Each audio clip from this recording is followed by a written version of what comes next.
Hey guys, welcome back to another video. मैं लेकर आ चुका हूँ आप लोगों के लिए नेक्स्ट पार्ट सॉल्यूशन का। तो जल्दी से जल्दी मेरे चैनल को सब्सक्राइब कर दो। टॉपर सॉल्यूशन को 39,000 सब्सक्राइबर हो जाने चाहिए ये वीडियो ख़त्म होती ही, ठीक है।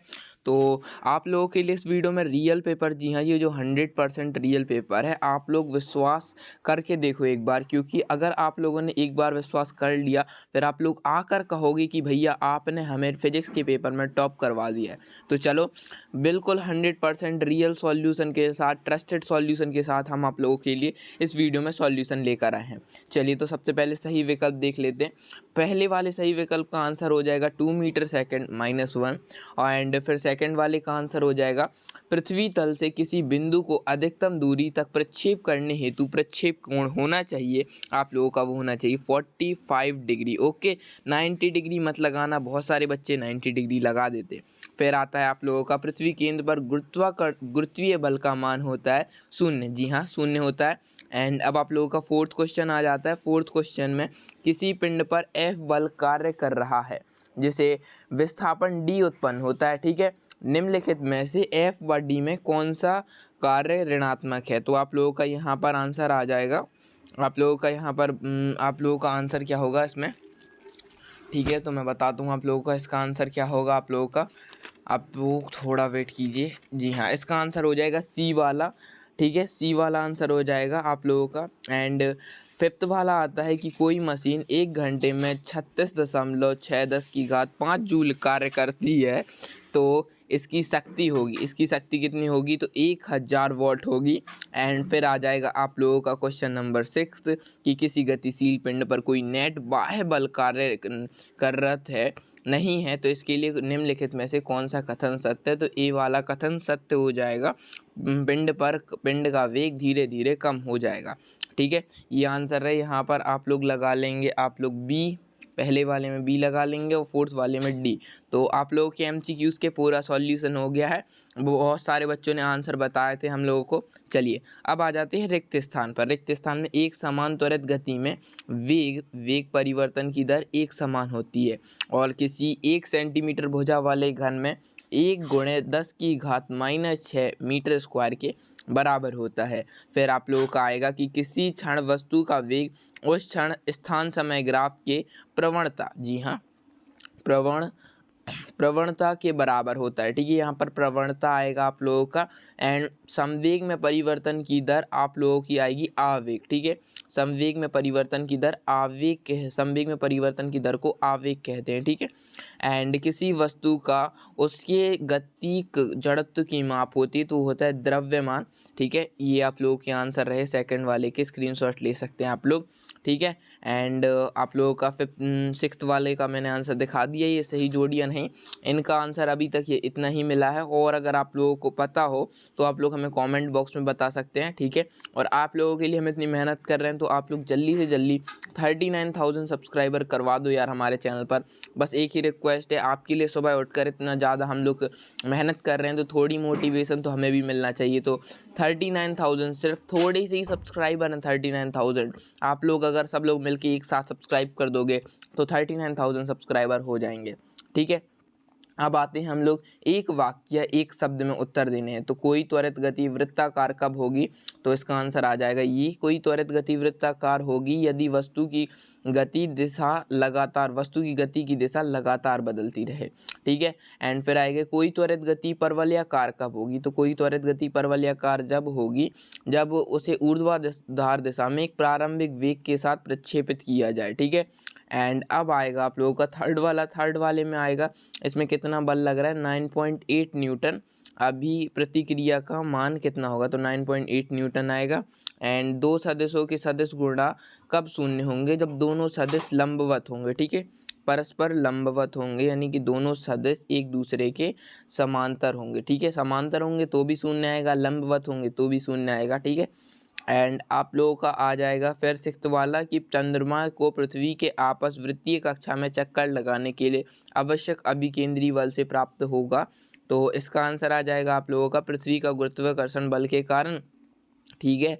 एंड फिफ्थ वाला क्वेश्चन आता है आप लोगों का कि निम्नलिखित कथनों में से सत्य और असत्य हमें बताना है। तो प्रक्षेपित गति एक समतलीय गति है, जी हाँ सत्य। तो सेकंड वाला आ जाएगा असत्य। संरक्षी बल के विरुद्ध कार्य करने में स्थितिज ऊर्जा परिवर्तित नहीं होती, तो ये भी सत्य हो जाएगा। फोर्थ वाला समान द्रव्यमान एवं पिंड द्रव्यमान में एक, तो ये भी सत्य हो जाएगा। एंड गुरुत्वीय क्षेत्र एक सदिश राशि है, तो ये भी सत्य हो जाएगा। MCQs आपके करवा दिए हैं। अब आ जाते हैं अपने 2-2 नंबर वाले क्वेश्चन पे, ठीक है। तो 2-2 नंबर वाले की यदि किसी SI पद्धति के 4 मूल राशि और उनके मात्रक लिखने हैं, तो ये रही मूल राशियाँ, उनके मात्रक और उनके संख्या, ठीक है। आप लोग स्क्रीनशॉट ले सकते हैं, ओके। एंड अब आप लोगों का आता है क्वेश्चन नंबर 7वां। क्वेश्चन नंबर 7वें में आता है कि 45 डिग्री की ऊंचाई, और सॉरी ये वाला क्वेश्चन किया है कि 80 ऊंचाई मीनार से एक पत्थर को स्वतंत्रता पूर्वक छोड़ने पर कितने समय में वह पृथ्वी तल से टकराएगा, ठीक है। और अगर ग्रेविटी का मान 10 मीटर सेकंड माइनस स्क्वायर है तो, ठीक है।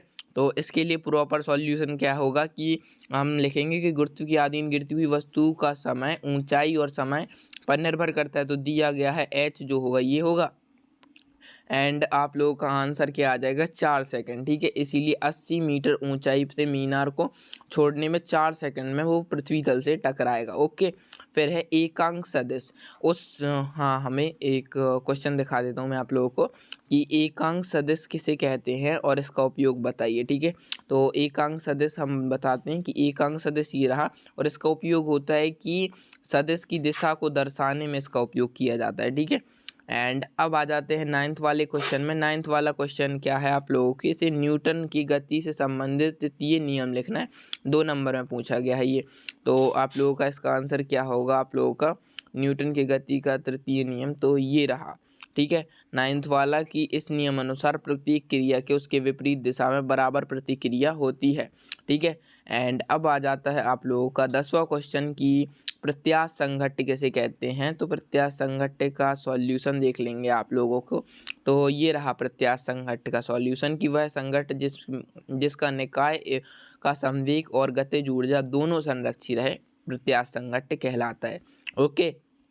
अब आ जाता है आप लोगों का कि कोणीय संवेग संरक्षण का नियम लिखिए। 2 नंबर में पूछा जाएगा।